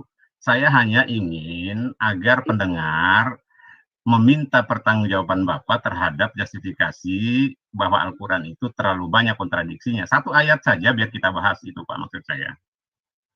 Jadi kalaupun Bapak tidak bisa memberikan ayat, lain kali boleh juga. Ya, Kalau saya bukti Saya satu tidak aja ingin Pak mengatakan Sarul. Bapak berbohong. Boleh tidak. nggak saya jawab Pak Sarul? Satu Hmm. aja saya buktiin sama Pak Sarul bahwa Al-Quran itu kontradiksi. Ya, Al-Quran mengatakan, silakan buka, Al-Quran jangan- mengatakan bahwa buka ayatnya di screen aja. dengar dulu. Al-Quran Ya, kalau mengatakan, bicara sama saya, by data dulu. oh Ya. dengar dulu dong, ya. Mas, Al-Quran Mas, mengatakan, dengar Jangan dulu, saya punya hak bicara, bukan kamu aja yang bicara di sini. Saya punya hak bicara. Ini bukan room kamu loh. Ini Anda room Pak paham Yusuf. nggak? Anda Saya mau paham. bicara kontradiksi Saya Al-Quran. paham. Buka Kamu S2, saya ayat. S3 gitu loh. Selesai. Buka ayat. Selesai, saya Parameter kasih tahu kamu dulu. keberimanan itu bukan Dengar dulu saya justifikasi. ngomong. Kamu mau menang sendiri. Loh, Anda mau Ya, bicara silakan, Pak data Lobo, dengan silakan. saya. Saya mau ngomong tuh sama kamu. Ada nggak ayat yang mengatakan bahwa Allah menciptakan Pak Adam? Yusuf, Ya. ini orang mau menjawab tentang ketidaksanggupan narasumber, bukan datanya. Bukan. Narasumber lebih pintar dari Bapak kamu. jangan membangun narasi yang tidak benar loh. Kamu salah. Kan narasumber Itu salah. mengatakan angkat tangan tadi. Tidak Hanya angkat tangan. mengklaim, Kamu mengklaim, salah. mengklaim. Tidak ada yang namanya penjelasan. Salah kamu. Kalau mau menjelaskan penjelasan. Sebentar, Pak Lobo. Saya mau jelasin Pak Lobo, sama sebentar. kamu justru. Saya mau jelasin. Kalau kamu punya otak, kamu ngerti. Saya jelasin Diturunin kamu. dulu aja, sebentar, diturunin dulu aja Pak Syarulnya Pak Yusuf. Iya, ayat kamu di Al-Quran mengatakan bahwa Allah kamu menciptakan Adam. Sekarang pertanyaan saya, di mana Hawanya? Itu sudah kontradiksi dengan Alkitab. Buka matamu lebar-lebar, Syahrul. Baru satu ayat saya ngomong sama kamu. Kontradiksi, tetapi Itu tidak kontradiksi. bisa memberikan kontradiksi. Buka ayatnya. Buka, kamu punya ayat, Baca. kamu buka. Sebentar, Ada saya jawab dulu sebentar. Sebentar, saya jawab dulu ya. Kamu S2 ke S1 aja kamu. Sebentar. Kontradiksi di dalam Quran Berani Anda bicara dengan saya kalau tanpa kita data ya? Cari Pak yang Syarul lain aja, Mas, beli yang nggak buku ini, sekolah, Pak. gitu ya. Pak Syarul beli buku ini, Pak. Beli buku ini nih, Pak. Saya kasih Mohon ya, maaf, Bapak. Ibu, saya tidak akan mendakwa Bapak beli nih buku ini preferensi murah. daripada murtadin. Enggak, Tapi supaya Bapak lebih yang cerdas. sama. Kalau murtadin tidak bisa memberikan ruang edukasi kepada saya tentang iman. Mohon maaf. Lu jangan masuk di sini, Syahrul, kalau lu nggak mau. sebentar. Saya kan kasih satu kasihan dengan panel saya Pak kasih Yusuf, satu agar contoh. tidak dibodohi orang di luar sana. Saya Kamu kasih yang satu goblok. contoh. Sebentar, Pak Lobo. Sebentar Mau ya. hati-hati bicara. Eh, Kamu Saya hati-hati, katanya- kasih kamu katanya S3. S3-nya di mana kamu ini? Nah, kamu nggak usah tanya di mana. Itu bukan urusan kamu. Saya kasih satu contoh, Pak. Al-Quran mengatakan Maryam itu adalah anaknya Imron. Nah, itu merupakan kesalahan sejarah yang luar biasa fatal. Ya, Pak ya. Karena berbeda zaman 1400 tahun. Nah, itu sudah menunjukkan ketidakcocokan sejarah. Ya, padahal itu yang cerita Oke, Allah. Pak Yusuf, saya keluar karena memang kompetensi tidak ada sama sekali pada apa yang Kok kompetensi nggak ada? Bukan nggak kompetensi, kamu yang tidak kompetensi. Saya tidak punya ruang untuk berdebat dengan orang. Kamu sudah debat di mana, saya sudah sering lihat kok. Tidak ada kompetensi kamu, Syahrul. Tidak patut Makanya kalau berbicara dengan kemampuan saya. tidak ada, Terima Bapak kasih. jangan masuk. Tidak ada, kamu yang saya tidak pantas, kamu tidak pantas, lebih tidak pantas lagi. Ya. Bapak, saya sarankan beli buku ini murah banget nih, Pak. Itu hanya untuk orang sekolah loh. Pak Syahrul, saya sarankan Bapak beli bukunya Muhammad Ahmad Kalafullah. Ya, Pak Syarul, Jangan saya sarankan teman-teman Muslim beli Pak Yusuf, bukunya jangan ini, Pak. masuk saya. Nih ya, beli buku ini nih, Muhammad Ahmad Kalafulo, Al-Quran bukan kitab Kalau sejarah. jengkel, bukan. Ya, di sini sudah terdata bahwa Quran ini berkontradiksi dengan sejarah. Sebentar, Bu. Ustaz semua kalian di sini. Teman-teman tolong diam dulu. Sebentar. Teman-teman tolong diam dulu. Kenapa saya dilihat? Apa namanya? Ismail, Bapak tolong jelaskan di dalam Al-Quran mujizat yang dilakukan oleh Musa seperti apa? Tadi kan di dalam Alkitab dia melemparkan tongkat menjadi ular. Nah, Bapak tolong jelaskan kalau di Al-Quran seperti apa mujizatnya supaya seluruh dunia tahu bahwa Al-Quran itu kontradiksi gitu loh. Siapa yang meminta keterangan Alkitab, Pak Ismail? Anda diam dulu Syahrul, katanya S2, S lilin ternyata lu. Masuk pada kesatuan Bapak. Enggak, ada beberapa memang. Itu saya ambil dari segi historis. Ini kan artinya untuk kesaksian dari dalam bagaimana saya mencari kebenaran. Apalagi ketika kita menemukan misalnya keluarga Nuh. Ada satu sisi ayat mengatakan seluruh keluarga Nuh selamat. Dan yang lain berkata istri dan anaknya tidak selamat. Buka Dan ayatnya itu di mana, satu. Pak? Buka ayatnya, Pak. Aduh, ayatnya nih. Kalau Bapak Jangan udah baca. hati-hati bicara Islam dengan saya, Pak. Hati-hati. Bukan, kalau Bapak sudah tahu cerita Quran ini pasti Bapak tahu. Kecuali Ya, Bapak kalau Bapak nggak tahu, jangan bicara. Itu maksud saya. Gitu ya? Saya tahu karena saya bicara. Tapi terus terang saya nggak hafal ayat Nggak Quran itu. boleh begitu bicara dengan Islam, Pak. Pak Nanti Syarul kita nggak usah Bapak ngomong jadi kayak ya. gitu, Pak. Yang harus hati-hati adalah Bapak ini kan Bapak, udah tua, ya. Pak. Gitu loh. Saya sedang tidak mendidik orang Islam. Oh, Itu kan kesaksiannya Oh, Pak oh, Ismail. Bicara tidak pakai dalil loh. Anda ini sekali-kali bicara tidak pakai data, Pak. Pak Is, ini channel terbuka. Pak Syarul ini kalau bicara nggak pernah pakai data. Dia nggak pernah nunjukkan data. Jangan sampai. Nah, kalau mau pakai data, buka. Bagaimana Isa itu mengajak untuk menyembah kepada Allah? Ada datanya, Bu. Isa al-Masih itu menyuruh menyembah Allah, Bu. Loh, nggak usah di Quranmu, di Alkitab juga demikian. Saya bicara Al-Quran, Alkitab itu tertolak, Bu. Iya, Makanya ini saya Berarti Al-Quran Siapa? lu lebih tertolak lagi karena Al-Quran lu itu Siapa? datangnya Sebentar. Siapa yang Nah, mengatakan Pak Alkitab Syarul. tertolak, Pak Syarul? Bahkan nabimu aja. Kasih di sini. Sebentar.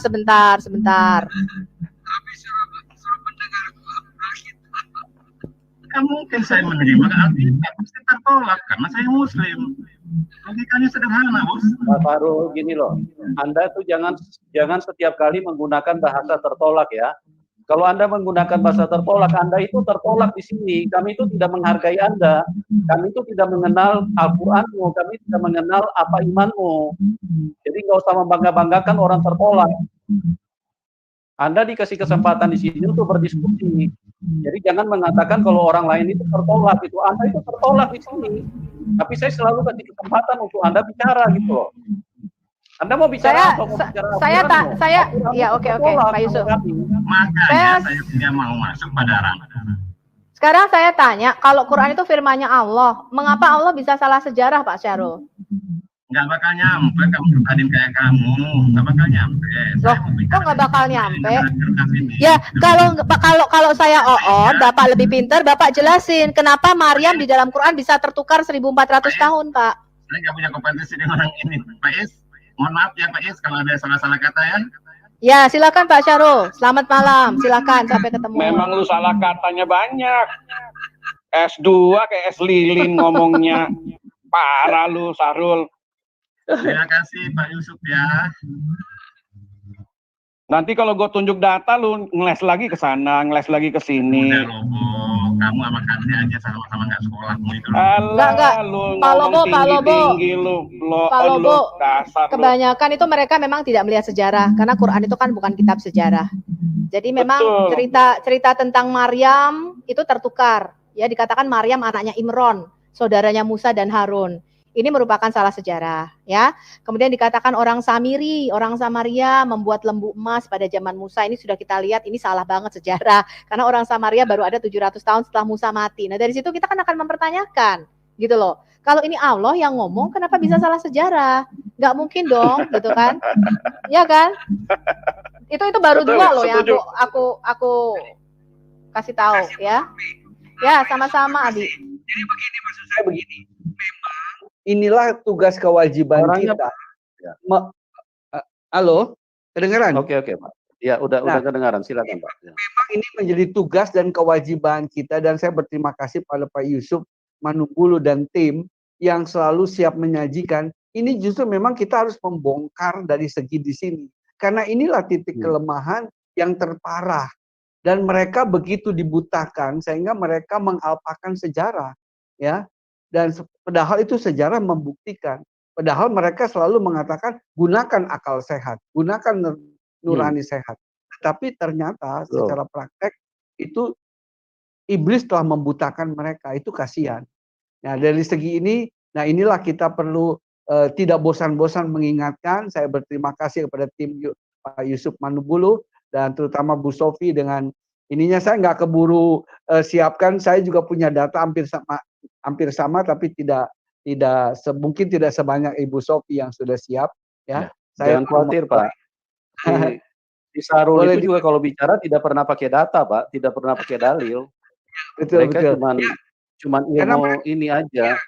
Ilmu ngeles, karena mereka cuma membalikkan orang aja, karena mereka sendiri bingung bagaimana cara jawabnya. Jadi itulah yang kira-kira kita dapati. Terima kasih untuk kesempatan saya, karena saya besok pagi-pagi ini ada tugas kebetulan. Baik Pak. Mohon. Kami juga berterima kasih atas penjelasan kesaksian Bapak yang luar biasa. Dan saya mengajak kepada teman-teman untuk mendukung Pak Ismail ya. Anda bisa salurkan dukungan bagi teman-teman yang diberkati. Nomor rekeningnya kami taruh di layar deskripsi ya. Silakan dukung Pak Ismail. Oke, Pak Ismail, salam buat keluarga ya. Tetap semangat ya Pak. Dan Bapak semua teman begitu luar biasa dipakai Tuhan ya. Berkati Pak Yusuf, terima kasih. Tuhan berkati. Ya, oke, Tuhan berkati Pak. Ya. Mohon pamit ya. Ya, oke Pak. Makasih ya. Salam buat keluarga ya Pak. Amin, Tuhan berkati. Oke. Ya, teman-teman, kita terima dulu yang lain ya, yang mau berdiskusi. Oke, Pak Amin. Selamat malam Pak Amin. Pak Amin Wijaya. Pak Amin. Halo, jangan di-mute Pak. Tombol suaranya Pak Amin. Iya. Shalom semuanya. Shalom Ibu Sofi, shalom. Apa tadi? Sorry tadi saya lagi bicara. Gimana kabarnya Pak? Baik, luar biasa gitu. Tadi cuman nggak sempet saya dengerin, cuman dengar Pak Sarul doang terakhir tuh dia ngamuk. Pak Yusuf ngamuk. Bisa juga Pak Yusuf ngamuk. Haleluya. Ya. Pak Amin S3 Pak Steller Pak Amin? Saya cendol Pak. Oh, cendol. Iya Pak, gimana dong? Ibu Sofi itu mendingan saya dong Esteller. Esteller kan campur. Sama, nah, kalau Pak Lobo, Pak Lobo es buah. Iya. Yang pertama doang tuh habis itu saya ngobrol apa yang tentang Al-Qur'an gitu, makanya tadi saya sempat saya kasih kirim ke Pendeta Reh itu tuh linknya apa segala yang tadi Ibu Sofi menerangkan gitu. Yang Al-Qur'an, coba Pak Ismail bilang berapa versi apa saya kirimkan gitu, versi yang sekarang mereka pakai Kairo apa itu ada linknya gitu. Ya itu kebanyakan memang generasi muda sekarang nggak tahu Pak. Jadi karena mereka terbrainwash, mereka nggak pernah belajar sejarah. Nah, itu repotnya itu. Iya, gini Bu, Pak Yusuf boleh minta waktu bentar gak? Boleh, silakan Bang. Iya, makanya tadi kan juga saya sempat mendengar, terus belakangan terus saya bicara dengan teman saya gitu. Jadi yang pertama itu tadi tentang pernikahan ya. Muhammad dengan Siti Khadijah, dan itu kan memang Islam belum ada dan ada masuk akal juga gitu karena agamanya Siti Khadijah dan Waraka itu apa gitu. Yang menjadi juga pertanyaan Bu Sofi, nah yang istri kedua, istri ketiga apa ya? Karena apa? Saya tidak menemukan ayat baik dalil maupun apa istri kedua dan istri ketiga ada mengucapkan kalimat syahadat gitu Bu Sofi. Gitu. Ya, kalau mengenai pernikahan antara Khadijah dengan Muhammad, sebenarnya kalau banyak murtadin ya memang dari Islam, kalau yang mereka berpikir ya, seperti Pak Ismail ini, mereka memang sudah tahu itu. Jadi kalau saya berdiskusi dengan para murtadin, mereka tahu ya. Jadi Khadijah itu kalau Warakah Kristen, dikatakan walaupun Kristen yang pendeta Kristen Nestorian begitu ya, tapi kan itu Kristen gitu kan, masih masuk aliran Kristen. Pada waktu itu Kristen memang banyak bidat Pak. Jadi banyak sekali kalau kita lihat prasasti-prasasti yang di Arab itu bertebaran, dan itu semuanya Kristen, prasasti Kristen pada waktu itu. Jadi agama Kristen cukup berkembang baik di Jazirah Arab pada waktu itu. Jadi pengaruhnya memang luar biasa. Tapi ya itu tadi Pak, banyak banget aliran-aliran sesat yang udah muncul pada waktu itu kan. Gitu. Jadi kita nggak tahu pada waktu itu Warakah ini seperti apa, karena dikatakan Warakah menulis Injil. Nah Injil yang seperti apa nih? Karena kan kita nggak tahu kok, jadi masuk ceritanya kecampur-campur begitu. Seperti itu. Makanya saya sering bertanyakan gitu, ketika ada yang maksudnya di luar dari agama mereka untuk menikah dengan salah satu dari mereka harus mengucapkan kalimat syahadat dan sebagaimana. Saya banyak bertanya, ketika nabi mereka itu Nabi Muhammad gitu, nabi mereka, ketika istri pertama, istri kedua, istri ketiga gitu, sedangkan waktu itu Islam belum ada. Gitu. Di mana ayat atau dalilnya ke istri pertama, istri kedua, istri ketiga mengucapkan 2 kalimat syahadat gitu. Dan sampai saat ini sih saya belum mendapat jawaban. Terus ketiga gitu kan kita mengenal juga ada tentang ijab kabul, betul kan? Yang saya telusurin, saya pelajarin, saya lihat, loh, yang isi pertama, kedua, ketiga kok nggak ada tentang membahas tentang ijab kabul. Nah, kalau saya salah mungkin terlewat, mungkin Bu Sofi bisa kasih saya pengetahuan gitu. Nggak ada Pak, saya juga nggak pernah baca ijab kabul. Cuma dikasih mahar aja paling. Kalau mengenai pernikahan memang katanya zaman jahiliyah tuh ada 4 macam pernikahan. Itu. Kemudian kalau Khadijah itu kan dia ceritanya dia tidak disetujui ayahnya ya, kalau menurut sirah-sirah ya. Jadi ayahnya tuh dibikin mabuk dulu pada waktu itu, kemudian dikasih baju, kemudian ada hadisnya pernah saya baca ya. Bangun pagi-pagi, Khadijah mengatakan, loh kamu sudah menikahkan aku dengan Muhammad, seperti itu. Nah, jadi memang saya tidak melihat ada ijab kabul di kalau di hadis bicara hanya kasih mahar, bahkan ada yang namanya nikah mutaah ya, itu ada di dalam Quran, di dalam Quran juga ada An-Nisa 24, kemudian hadis-hadisnya. Tapi yang paling pasti kalau ustadz atau kalau kita berdiskusi dengan muslim, kita banyak tanya sebenarnya agama Muhammad apa sih sebelum 40 tahun itu, mereka nggak berani jawab. Jadi mereka menyatakan ini pasti muslim, dan sebenarnya kalau kita lihat kan itu memang keluarganya keluarga penyembah berhala. Gitu. Bahkan anaknya Muhammad salah satunya bernama Abdul Manaf ya. Manaf adalah salah satu dewa dari 360 berhala di Ka'bah itu, namanya Abdul Manaf, dia kasih nama anaknya.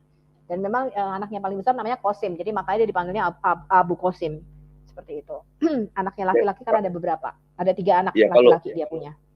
Kalau istrinya pertama gitu kan sudah tahu Warakah itu adalah Kristen, Khadijah adalah Kristen, istri keduanya kan agamanya apa, istri ketiga agamanya apa juga kan?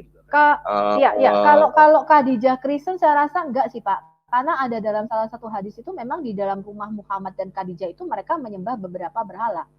Jadi kalau kita lihat dari sirah-sirah itu menyembah beberapa kalau saya membaca ya, nggak mungkin Kristen murni ya, maksudnya benar-benar Kristen seperti Kristen seperti bukan kita Kristen apa Nestorian ya? Iya, tapi kalau kita membaca dari hadis itu ternyata Khadijah itu menyimpan berhala di dalam rumahnya, dan itu pernah disuruh buang di dalam salah satu hadis. Bahkan surat ke-74 itu surah keempat ya, surah keempat sebelum Al-Fatihah itu sesuai turunnya wahyu ya. Jadi Muhammad itu sudah terima 3 surah pada waktu itu. Surah keempat ini adalah surah 74, surah Al-Mudathir. Itu masih disuruh membuang berhala-berhala. Jadi berarti setelah dia terima 3 surah, setelah menjadi nabi pun masih ada berhala-berhala di rumahnya. Kemudian kalau saya membaca bahwa dia menamakan anaknya Abdul Manaf, anaknya laki-laki, benar Manaf itu merupakan salah satu dari nama dewa, Tetapi orang Muslim menyebut namanya anaknya Abdullah. Jadi mereka mengganti namanya bukan Abdul Manaf tapi Abdullah. Padahal kalau kita baca dari kitab-kitab sumber-sumber Islam, nama anaknya itu adalah Qasim, Abdul Manaf, dan Ibrahim dari Maria Koptik. Kalau dia menamakan anaknya Abdul Manaf, ya kita bisa tahu dong apa agamanya. Kalau misalnya saya menamakan anak saya Immanuel, misalnya kan gitu. Kan itu kan nama teoforik. Nama teoforik karena dia memasukkan nama dewanya yang dia sembah ke dalam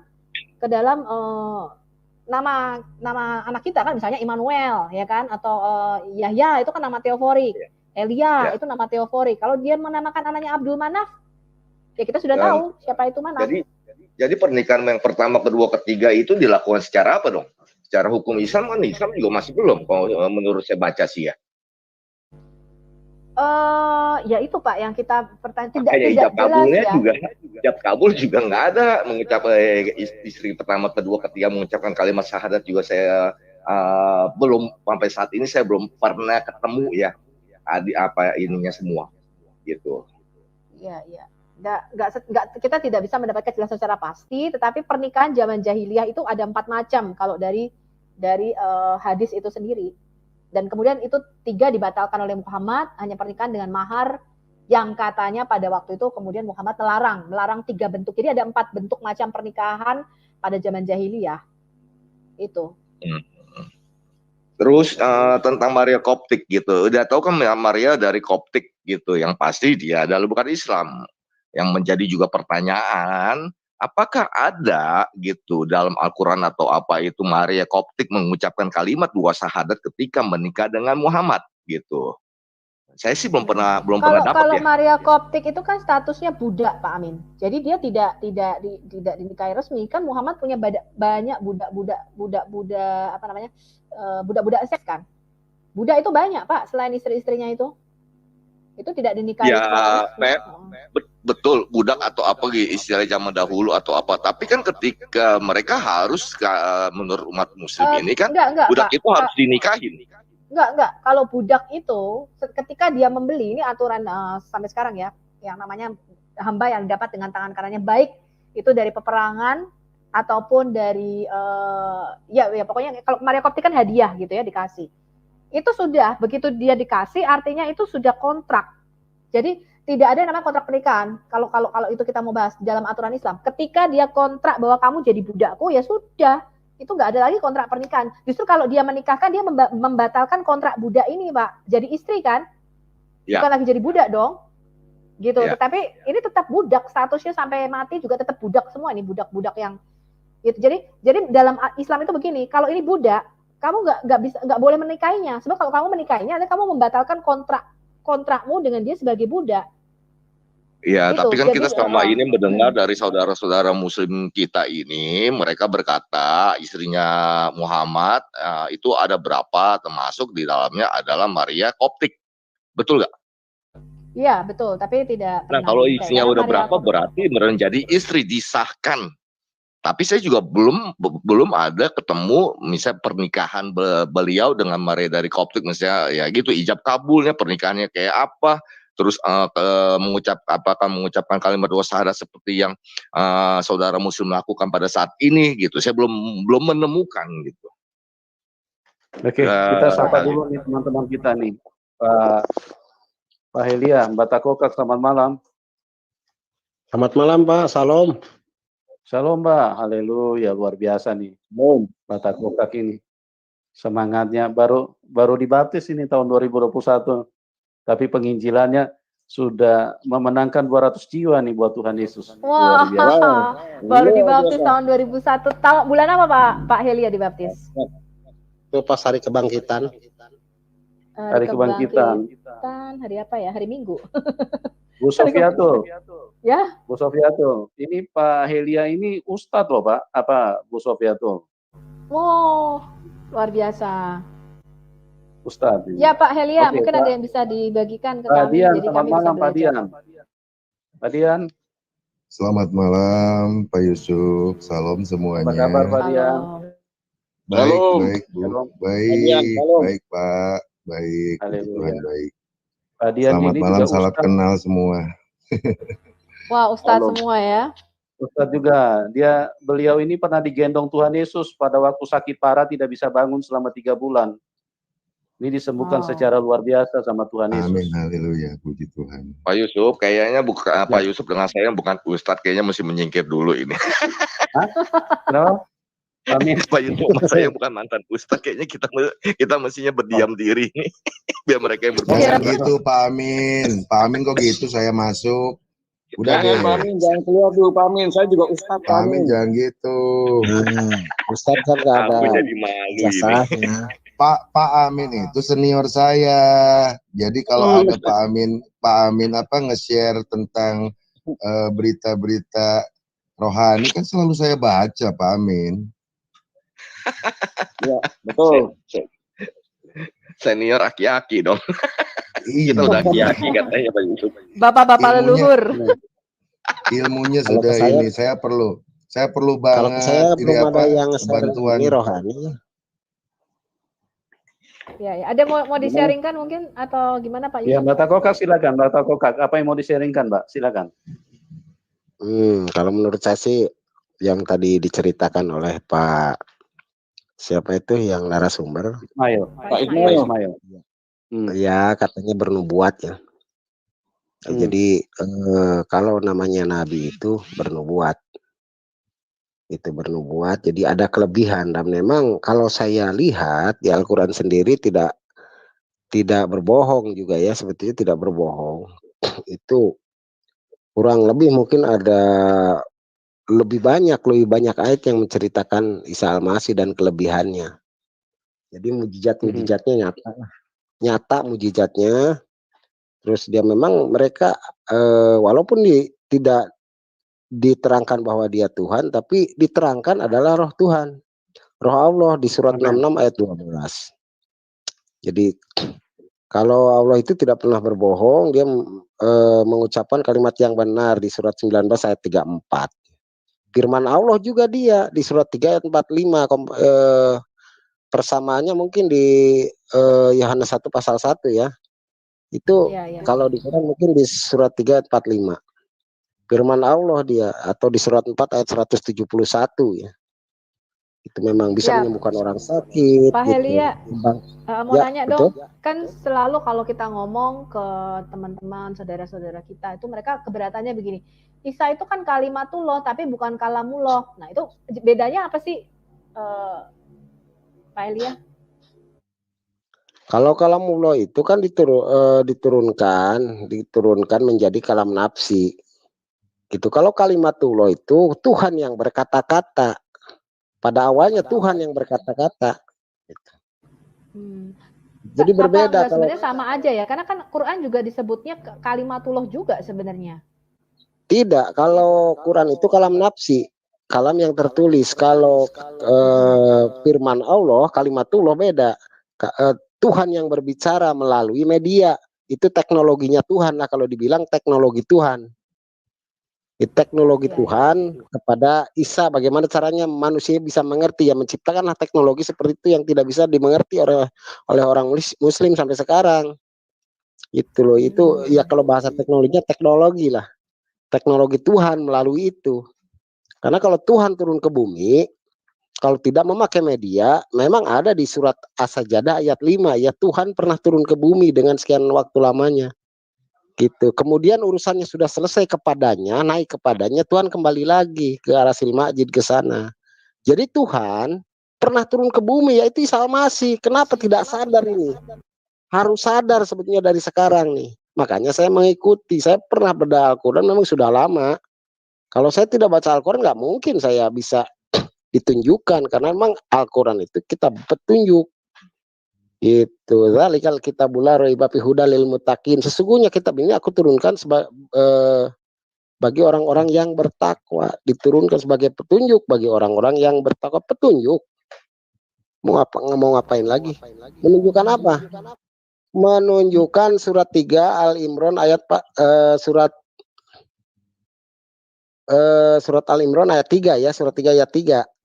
Nazal alikal kitab bil hakim musaddiqan lima baina yadaihi wa anzala Taurata wa Injil, menunjukkan Taurat dan Injil kebenarannya. Nah ini kadang-kadang ya begitulah kira-kira. Mudah-mudahan kita ya, tadi bernilai. kalau kita berdiskusi dengan Media Channel juga susah gitu, karena dia mau ngambil hanya separuh, saya cuma mau ambil separuh Taurat, separuh Injil yang benar, dia bilang gitu. Jadi ada yang sebagian nggak benar, ada yang sebagian benar, menurut dia begitu. Jadi ada jejak-jejak kebenaran katanya gitu di dalam kitab kita sekarang. Seperti itu. Tidak bisa firman Tuhan separuh-separuh. Nah itu tadi yang kita juga, betul Pak Helia, jadi kita juga diskusi loh, kalau kamu mau terima ini ya kamu terima semua, tolak gitu, berarti anggap aja kitab semua palsu. Oh nggak bisa gitu, tetap ada yang benar lah. Yang benar yang kamu, bagaimana kamu bisa memilih gitu kan? Bagaimana kamu bisa memilih ini firman Tuhan ini enggak, ini firman Tuhan ini enggak kan? Ya apa bedanya dengan orang Yahudi yang disenangi baru diambil, yang tidak disenangi baru dia tolak atau dirubah? Itu sama dengan orang Yahudi pada zaman Isa kan, pada zaman Yesus di situ. Apa bedanya? Itu kan menurut saya gitu kan. Jadi memang dalam hal ini jangan ada yang ditolak, kamu tolak sekalian. Kalau mau tidak ya tidak itu. Saya juga kemarin iya saya berdiskusi, katanya hadis ada yang palsu dan sebagainya. Padahal kita sudah mengambil dari hadis sahih 6 kitab-kitabul sitah itu. Terus saya mengatakan begini, saya bilang sedikit ragi mengkamirkan adonan. Kalau bagi kami umat Kristen, kalau di kitab itu palsu, sekalipun itu hanya 2 ayat, itu kami buang. Saya bilang kami nggak pakai. Makanya kami tidak memakai misalnya Injil Maria Magdalena, Injil Thomas. Ada kebenaran nggak? Ya mungkin ada, kan dia cerita tentang Yesus begini-begini. Tapi kan banyak cerita yang juga yang dicampur sama dia merupakan dongeng-dongeng yang tidak benar, fiksi. Itu kami sama sekali buang. Bagi kami kitab Injil Barnabas kami sama sekali nggak pakai. Kami walaupun di situ dia ada cerita benar tapi dicampur dengan ketidakbenaran, itu bagi kami sedikit ragi sih mengkamirkan adonan. Saya bilang kalau kami terima kitab Yahudi, saya telan bulat-bulat dari Kejadian sampai Wahyu, saya tidak mungkin ada ayat yang saya tolak. Itu kalau menurut saya ya Pak Helia. Jadi kalau kamu tolak ya kamu tolak semua, nggak bisa kamu campur-campur ayat yang palsu kamu campur dengan yang asli, atau yang baik kamu campur dengan yang buruk. Saya bilang kamu bikin roti aja gitu ya, roti tepung 1 kilo kamu kasih racun cuma 1 sendok, itu udah mengkamirkan semua adonan. Bagaimana bisa kamu memilih mana yang keracunan dan mana yang tidak? Aku bilang seperti itu Pak Heli. Ya betul-betul Bu. Jadi memang membaca Alkitab itu kalau tidak dibimbing oleh Rohul Kudus itu tidak akan bisa masuk. Akhirnya mencari keganjilan, akhirnya mencari kesalahan di situ. Jadi padahal di Quran juga sudah ditunjukkan ya. Di Quran juga sudah ditunjukkan kalau membaca Injil itu harus pakai Rohul Kudus. Lalu ditunjukkan di surat 2 ayat 253 itu di Quran itu ada. Tapi nggak tahu mengakui atau tidak ya. Yang jelas dilewat-lewat saja mungkin. Atau memang dia tidak mengerti. Saya kurang paham juga. Kalau saya mengerti gitu maksudnya. Pak Kokak waktu itu yang pernah diskusi dengan saya waktu itu masih Muslim ya? Ya Pak Yusuf ya? Iya betul. Oh, sekarang? Oh, udah dibaptis ya? Ya sudah. Oh, puji Tuhan. Jadi Roh Kudus menyertai saya tidak sendirian lagi, walaupun memang sekarang setelah video saya diunggah, terus di copy strike sama orang lain, terus ditayangkan kembali dan lain sebagainya. Waduh, sangat viral sekali Pak, mungkin di daerah kerjaan saya di sini nih di Bandung, luar biasa gitu. Saya hujatan dari sana sini. Minta ampun. Pasti terima. Pasti Pak, terima salib sama saya kita juga. Tapi waduh, tetap, saya lagi kemarin ke Bandung Pak. Mungkin saya ada ke Bandung. Nanti saya minta kontaknya sama Pak Yusuf ya. Gitu. Nanti kan di situ juga ada kumpulan para murtadin tuh. Jadi Bapak bisa gabung di sana. Iya betul Pak. Kebetulan saya beberapa hari cari rumah kontrakan juga karena diusirin dari sama warga saya nih. Jadi, nanti bisa Pak Yusuf nanti kasih nomor WA saya ke Pak Kokak. Nanti saya hubungin yang di Bandung itu yang kumpulannya para murtadin juga kemarin juga ada baptisan kan dapat 1 jiwa lagi itu tuh. Mungkin kalau minggu depan ada lagi mungkin saya ke sana gitu. Nanti bisa ketemu Pak gitu. Nanti saya kenalin yang murtadin yang di Bandung. Iya, jadi apa yang terjadi dengan Batak Kokak ini seperti yang mereka suarakan kalau Islam adalah rahmatan lil alamin, itu ternyata itu semua itu bohong. Ya betul. Halusinasi aja. Halusinasi itu Pak. Makanya tadi tuh si Ari saya kasih tahu di ayat-ayatnya itu, Pak. Itu bohong dia tuh, Ini Pak. Batakokak aja begitu pindah ini langsung, Pak. Minimal diusir. Betul. Waduh, luar biasa ya. Halal darahnya. Kayak kita, iya, kayak kita anjing aja ya, diusir, najis gitu ya kesannya. Wah, luar biasa. Jadi ternyata, nah ini teman-teman generasi muda kita harus berpikir ya, agama ini kan harusnya membawa rahmat, ya kan? Membawa kebaikan. Kenapa seperti ini gitu loh? Justru malah di negara-negara ateis nggak pernah kita lihat ada orang ateis ngusir orang Muslim. Mereka menerima loh orang-orang imigran ya, orang-orang Muslim. Bahkan mereka nggak peduli gitu. Maksudnya tidak ada hal seperti ini. Tapi kita orang-orang yang beragama, jangan sampai kita itu lebih parah dibandingkan orang-orang yang tidak memiliki agama. Yang harusnya kita membawa kebaikan, sekalipun itu dengan musuh kita, ya, sekalipun kita tidak setuju. Ini agama, negara beragama, tapi kok lebih banyak.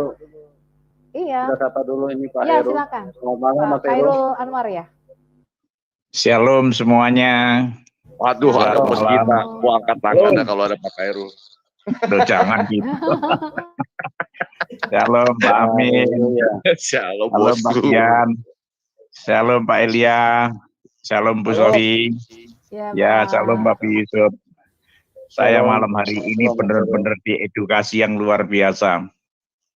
Saya terima kasih. Rasanya saya itu adem. Kalau nggak ada perdebatan yang seru gitu, saya adem. Tenang, saya ngikutin itu enak gitu. Hari ini saya lihat Bu Sofia itu dengan tenang, bahasnya tenang, Pak Ismail tenang. Itulah terang dan garam dunia. Biar banyak lagi jiwa-jiwa yang dibawa Hanya pada S3 Tuhan. yang marah-marah tadi, Pak. S3 yang ngamuk-ngamuk tadi, Pak. Saya itu dulu SS, Pak. S2, Pak. BSS, Pak. Bandar sabu-sabu, Pak.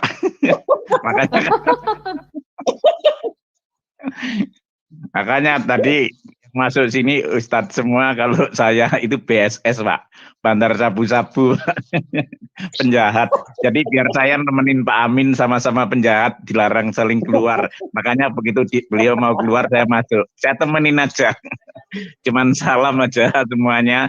Saya malam hari ini terberkati sekali. Ya, maju terus Bu Sofia. Itu Mas Pak Dian. Khairul, mantan penjahat, bukan penjahat, mantan penjahat. Kemarin puji Tuhan, itu nanti saya kasih nomor telepon lagi. Kemarin ada di Bandung, saya kemarin di Bandung, di puncak kan, ada 3 jiwa yang sudah terima Yesus. Nanti saya kasih nomor teleponnya. Enggak kontak-kontak saya Pak Khairul gitu. Ini Pak Kokak nanti saya itu ya nomor WA-nya nanti kalau misalnya itu nanti juga bisa saya ke Bandung, saya bawa ke Murtadin di sana gitu. Saya jadi kan kemarin saudara banyak yang bisa bantu. 3 hari. Saya di Bogor, di Bandung 3 hari. Terus saya diam-diam mau cari kolam di mana gitu. Terus dapat kolam, teman punya hotel itu, kolamnya boleh dipakai, akhirnya saya mandikan di sana. Yaitu butuh pendampingan, butuh pengajaran. Minta tolong nanti yang di Bandung ya. Iya, boleh. Iya, yang penting pemuritannya ini ya, Pak. Iya, pemuritan. Pak Yusuf harusnya bikin satu komunitas untuk kita bisa saling membantu antara para murtadin, karena kita juga punya jaringan sebenarnya. Ya Pak Khairul di Bandung udah ada kolam.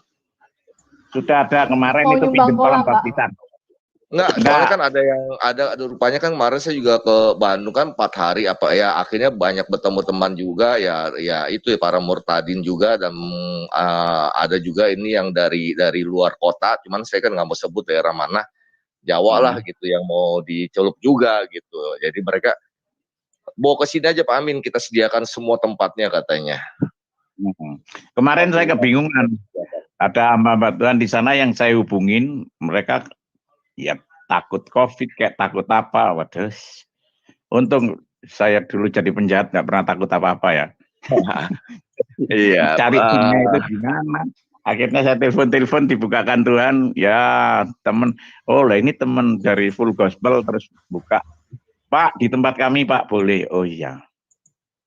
Begitu, ya itu nanti titip yang di Bandung. Sekarang saya ada di Jogja.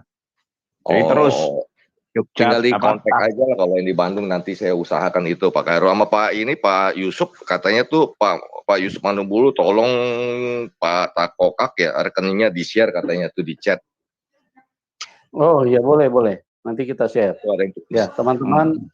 Ya teman-teman tolong didukung ya Mbak Takokak, karena beliau saat ini dalam kondisi yang membutuhkan dukungan, di mana harus cari cari tempat kontrakan karena diusir dari tempat tinggal yang ada, karena lingkungan tidak bisa menerima kalau Mbak Takokak ini percaya Tuhan Yesus, ya. Jadi tolong teman-teman yang diberkati silakan dukung ya orang seperti Pak Helia Jupri atau Mbak Takokak. Dan beliau sekarang ini, saya perlu kasih informasi, beliau sekarang sedang memuridkan 200 orang, ya, 200 orang yang sekarang ini sudah percaya Tuhan Yesus, ya. Amin. Jadi luar biasa ini Mbak Takokak punya pelayanan. Dia baru terima Tuhan Yesus, tapi pelayanannya sudah luar biasa. Iya, kalau Pak Takokak gitu nanti tinggal kontak, apa saya ke Bandung juga, Pak Khairul juga nggak keberatan lah kalau ke Bandung juga lah. Ya, nanti siap. Itu Pak Pak Helia ya. Ya, nanti telepon aja. Soalnya tanggal 29 saya memberikan pengajaran terhadap mereka, mungkin yang murid-murid saya yang percaya akan memberikan saya pengajaran mulai dari ayat-ayat Al-Quran nanti ke Bible nanti. Tanggal 29 hari Minggu. Tanggal 29. Ya. Ini sekarang saya baru pulang dari Bandung, ini sekarang saya ada di Jogja. Waduh, nggak keburu Pak ya, sebentar lagi di tanggal 29. Iya, saya balik tadi malam dari Bandung. Ya, balik lagi aja dari Jogja ke Bandung. Ini, begini. Kebanyakan sih orang-orang tua Pak ya. Pak Amin, Pak Elia, dan itu Ibu Sofi, ayo kita bergandengan tangan semua. Kita tidak perlu debat, kita harus mengedukasikan kepada setiap penonton supaya kita ini benar-benar jadi terang dan garam, supaya kasih Kristus itu tercermin dalam diri kita. Ya toh? Memang kadang-kadang itu kita ini ada rasa kalau debat itu. Nah, makanya begini, kalau saya diajak debat, saya itu ngomong gini, ayo tak baptis dulu biar kita nggak debat, iya toh? Kalau dibaptis dia ngerti, nanti dibukakan ngerti. Saya juga udah, kalau debat saya malas kok Pak. Kalau dikasih timer gitu saya paling malas. Kalau mau kamu dialog, saya tanya, kamu boleh tanya tentang Alkitab, saya akan jawab. Ya, jadi kita dialog. Nggak usah pakai timer terus begini. Itu saya juga udah males sekali. Sebenarnya kalau saya sih selalu mengedukasi Pak. Saya nggak suka debat, kenapa? Karena saya mesti tunjukin screen. Saya nggak suka ngomong, cuman ngomong begini nggak suka. Saya mesti, kalau hadisnya mana, kalau Quran ayatnya mana, gitu loh. Datanya mana, gitu loh. Itu kalau saya ya. Makanya saya nggak sebenarnya selalu mengedukasi Pak. Cuman kadang tuh jengkelnya begini Pak, ngeles. Bohong. Saya tuh paling nggak bisa denger orang bohong Pak Khairul. Itu kupingnya gatel gitu. Udah jelas-jelas ditunjukin dia itu bisa itu. Iya, jadi bikin saya tuh gitu loh Pak. Itu air bah. Tuh. Iya Bu. Itu sebenarnya kalau saya udah dijelasin itu udah kita diuji. Iya betul. Dua roh kita ya. Iya, bisa kayak bulat, kayak ular begitu, bisa kemana-mana. Itu aduh, dari paling kayak gitu saya mendingan keluar daripada saya begitu jengkel. Kalau saya ya itu pokoknya, kalau saya udah dengar orang bulat begitu ya, udah nggak mau dengar kebenaran gitu, padahal udah ditunjukin dengan jelas ya, gimana lagi gitu. Di bawah. Tuh Bu Sofi teman-teman banyak yang minta nomor rekeningnya Pak Takokak itu tuh. Sebentar Ya Pak Helia, tolong dikasih Pak bagi teman-teman yang mau bantu. Nanti kami juga akan bantu Pak, kami juga punya jaringan di Bandung. Sebentar ya. Itu banyak yang bertanya di live chat. Nomor rekeningnya Pak Helia atau Mbak Takokak itu kami sudah taruh di layar deskripsi. Jadi Anda keluar dulu, yang bertanya keluar dulu, baru masuk lagi ke YouTube ya, supaya Anda bisa lihat ada di layar deskripsi ya. Jadi bisa memberikan dukungan kepada Mbak Takokak. Teman-teman dukung ya teman-teman kita. Ya, thank you Pak Yusuf. Pak Dian, bisa dengar saya Pak Dian? Oke, Sobat Waras ya, saya kira begitu aja videonya supaya jangan kepanjangan, dan karena kita ini sebentar lagi ada apa ya, rencana live ya. Di Afghanistan itu teman ya, di Afghanistan wanita Afghanistan ungkap anggota Taliban bersetubuh dengan mayat, mereka memperkosanya. Wah, ajaran apa ini ya? Ini kita akan bongkar, kita akan live setelah ini teman-teman ya. Jangan lupa untuk tetap stay di Pavel 88 channel dan channel-channel yang bersangkutan. Salam waras, Tuhan memberkati, salam.